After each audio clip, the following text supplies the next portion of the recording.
and we've got some incredible pictures to show you this morning of a British surfer who's hoping to have broken a world record for the biggest wave ridden by a woman. Have a look. Here she is. This is Lauracrane, who believes the huge wave that she surfed in Portugal in December has broken the current record, which stands at 22.4 metres.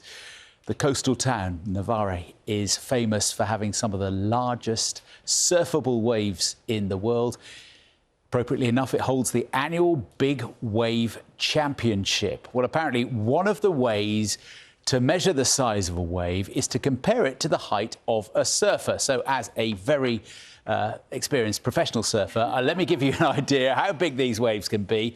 Basically, it's like 12.5 of me all stacked up on top of one another. That is your worst nightmare, Sally. Oh, you said it. Laura joins us now. Morning, Laura. You could see from that little graphic we just showed of John, get some indication of the size of the wave. We've seen images. Let's watch them again. You are this tiny little speck, just coming into the middle of the screen. Talk us through this moment. I love how you measured it. I think you should put that to the Guinness record. I think that's amazing. But yeah, this wave is so much. I think for me on a personal level, there's so much time and effort, training, money that goes into actually being in the right place at the right time to be able to surf one of these waves. So the feeling afterwards is a lot of emotion, a lot of tears actually I had after this wave. I think there's relief, there's a lot going on. Obviously incredible amounts of adrenaline, but it's definitely the most present I've ever been in my life. How do you say, going and looking for this wave, how do you work out what day, where, and that's going to be the wave? You get it wrong a lot. I've been sitting in Nazaré for the last 3 winters waiting for this wave. So it's something that as professional surfers, we obviously watch forecasts all the time, like you would with snow or any other kind of, I guess, weather-dependent sport.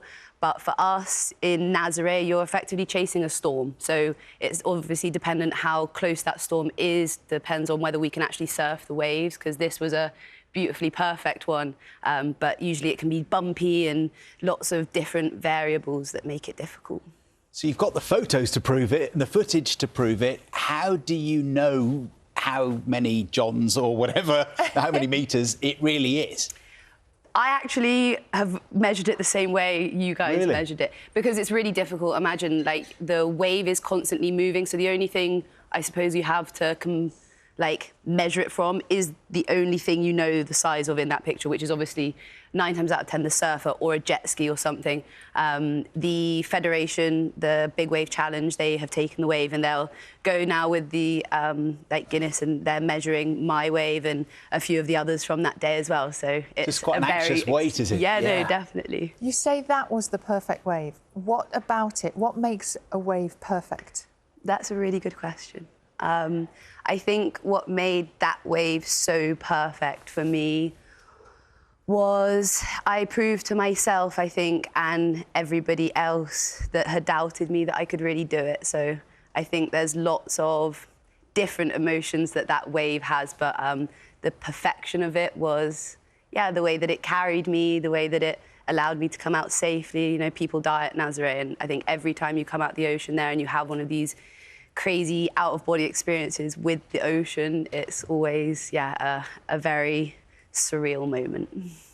The way you're talking about it, you really get a sense of the relationship you have with that wave as a surfer, that you kind of put your trust in it, and it's a two-way thing. Yeah. Definitely. I think any sport where you're totally at the mercy of nature, you have to have trust. You have to trust yourself. You have to trust Mother Nature wants the best for you, and there's, I've had numerous times where I've not had such a good exit into one of these waves, and you really know how it feels to have that much water on top of you. So you need trust. You need to trust that everything's going to be okay. And not panic.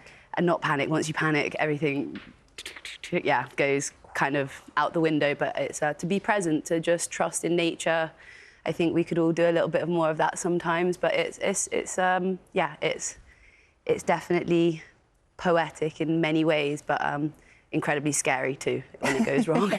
Well, thank you for just getting that sense of, you know, just remarkable force and telling us about that this morning. Great to see you. Do let us know when you hear back the official result. Everything cost for that. It's great. Will do. Laura Thank Crane, you very much indeed.